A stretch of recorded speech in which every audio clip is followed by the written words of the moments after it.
G'day, I'm Paul. There is a brand new BMW M5 in town, and guess what? I'm going to show you the car today, run you through the high-level features. It is arriving in Australia in Q4 of this year. I don't know pricing yet, but I will take you through all of the details I have so far. Stuff like engine power and torque, the battery system, because it's a plug-in hybrid now, along with some of the other quirks and interesting features.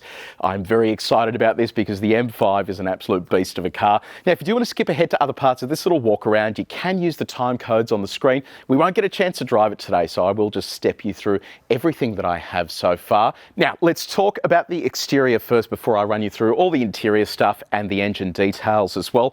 This has grown. It's around 35 millimeters longer, and that is due to the rear diffuser, which I'll show you in just a sec, but width-wise, 70 mil wider. So you can actually notice this when you are looking at the front of it. Compared to the i5 and the new 5 Series, just in general, it does have a much wider stance to it, and that is to accommodate some of the components they've got under the skin.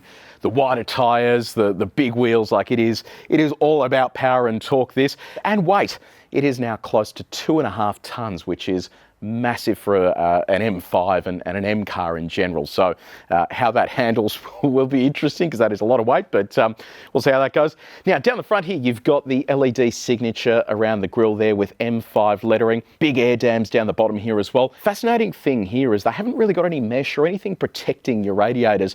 It is all about getting as much air as you can into the engine. This is a twin turbocharged V8 that uses an electric motor and a plug-in hybrid drivetrain to deliver power and torque that can get this from 0 to 100 in under 4 seconds. All-wheel drive as well, with the ability to switch between all-wheel drive and rear-wheel drive too, so you can still destroy some tyres if required. Full LED headlights over here. Love this frozen colour as well. It really sort of makes the car stand out quite nicely. Around the side here, you've got staggered wheels, so 20-inch at the front, 21-inch at the rear. This car's fitted with the optional carbon ceramic brakes, 6-piston caliper. It will come standard for the Australian market with steel brakes with carbon ceramic available as an option.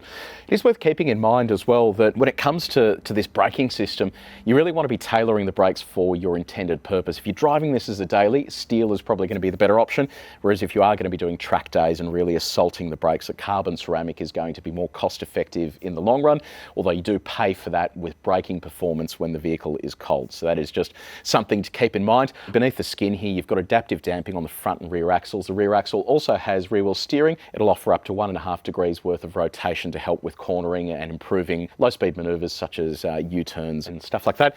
You've got multi-link rear suspension. You don't have any air suspension or anything too fancy there, so it'll be interesting to see how this actually does ride when you do hit the road and hit the bumpy stuff as well. A lot of carbon around the vehicle too, so carbon on the wing mirrors there with that M design that's cut off at the top, giving you a lot of aerodynamic benefits there. Carbon roof, although you can get a glass roof if required. If that's your style, that basically deletes the carbon and then puts an entire glass roof in. It doesn't open, but and obviously adds a bit more weight to the vehicle, but it is something slightly different if the carbon isn't your thing. M5 insignia here on the Hofmeister kink. I quite like as well the way that that is sort of etched into the body there. And you do have M lettering over here as well. On that door frame, similar to what we've seen with, I think, dating back to the 7 Series. So it is cool that they have that sort of insignia throughout the car. This is your fuel filler. Your plug-in hybrid components are on the other side. I'll run you through those in just a sec. Come around to the back with me. Okay, so at the rear, more carbon on that boot lid. This is where you're getting that extra length. It's in this diffuser. And the interesting thing is, I had the chance to look at the new 12-cylinder Ferrari the other day, and they basically have a set of vortex generators beneath the body. And they also have a similar setup here with a diffuser that sticks out the rear. And that was all for aero benefits and reducing the amount of drag that you have, increasing the amount of downforce. So even though it does look a little bit strange, there is method to the madness. There is a little bit more madness down here as well with these exhaust outlets. So you've got 4 exhaust pipes, 100 mil in diameter. They are absolute giant trumpets there. The lower part of that diffuser there as well. Beneath the skin, you have an incredible brace there as well for the rear suspension that it just gives you the rigidity that you're going to need with this. On the boot front, the boot is slightly compromised by the battery system, so a little over 460 litres of capacity. You can see here those sides taper in, and then the floor doesn't open up either, because that's where your battery system is. So a little bit of compromise there, but you are getting that extra sort of power and torque as a result of all of that space being robbed. Now let's go around to the front. I want to show you the engine and the charging system as well. There are a lot of numbers here, so I'm going to read from my phone. So it is a twin turbocharged 4.4 litre V8 engine. It actually sits pretty much dead on that front axle and just back of it. So they are trying to concentrate as much weight as they can in between the wheelbase there to just make sure that this is able to handle well. Just on the internal combustion engine alone, over 400 kilowatts of power, 750 newton meters of torque. Then it's paired with an electric motor that makes 145 kilowatts of power and 280 newton meters of torque. But it does actually have a pre-gearing mode that allows it to emit 450 newton meters of torque, and that all combines to a total output of 535 kilowatts of power and 1,000 newton meters of torque. They are just ridiculous numbers, and when you put that into context, 1,000 newton meters of torque for a vehicle that is sending that torque through all four wheels is simply ridiculous. At the rear axle, you've got an M active differential, so that's basically going to be working to do torque vectoring on the rear axle to be able to lock and unlock that rear diff as required, and then you have torque vectoring available on the front here through the brakes too. So it means that if you are attacking the track, this is going to really have all of the weight to push it down to the ground, but then you have all of the power and torque as well to slingshot it out of a corner. So it is quite a sort of remarkable package there in terms of the numbers.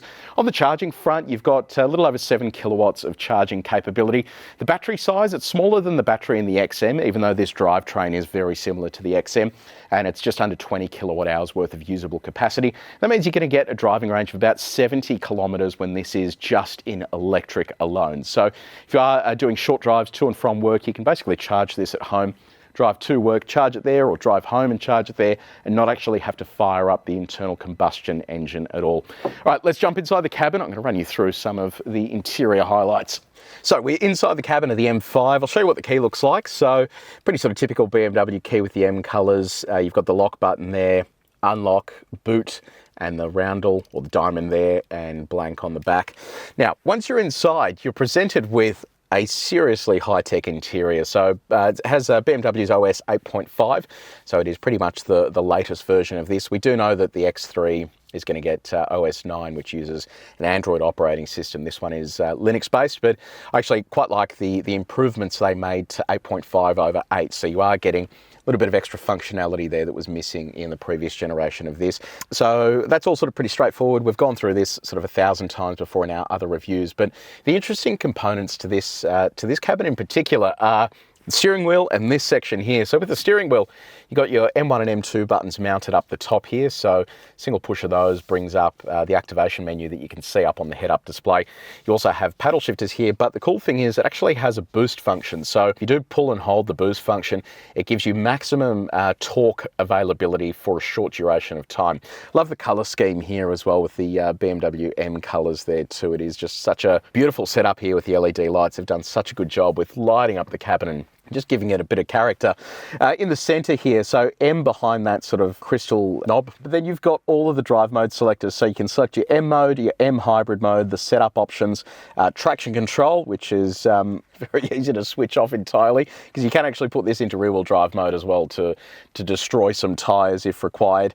The other interesting thing as well is with the M modes, you do have a couple of extra modes here for enhanced driving. So you've got E control, which allows you to hold a charge percentage in the battery, electric mode, which is pure electric driving, hybrid, which switches between the two modes, but then you have dynamic, where it's basically hybrid drive mode focused on, I guess, giving you a bit more power, but still getting you that longer sort of driving distance, and then dynamic plus, which is basically a 10-minute interval you can lock into where this is just going into full attack mode. You've got to remember with these vehicles as well, being as heavy as it is, they have to work the engine hard, but also the electric components hard as well.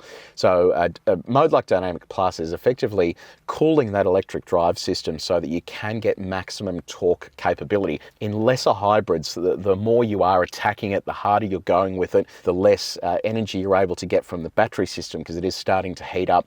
So this basically primes the battery and makes sure that you have maximum torque availability all of the time, which is important if you're doing a track day or many laps at the track, or even something like the Nürburgring, which is going to be quite a lot of work for a vehicle with an electric drivetrain. The steering wheel's interesting too, so you've got the centre red marker there, but also the flat bottom, so really nice to hold, and the seating position feels great. These seats look amazing too, so merino leather, you've got red highlights there with black in the centre. It is a very special cabin and a great place to be seated, so they've done a really good job with the presentation here. Now, I am keen to have a drive of this. This is going to be arriving in Australia, like I said before, towards the end of November. We're right in line there with global deliveries too, so Australian customers are going to get their hands on these nice and early, which is really exciting stuff. We don't know pricing yet, but when we do know that, we will have that at our website. So just go to carexpert.com.au for the full details there. If you did enjoy this video, please make sure you like it, you share it with your mates, leave some comments in the comments section below. Let me know what you think of this. Are you concerned about the weight of this? Would you upgrade over an existing M5? What is your favourite M5 generation? They're all questions I want to know the answers to, so let me know in the comments section below. But until next time, take it easy.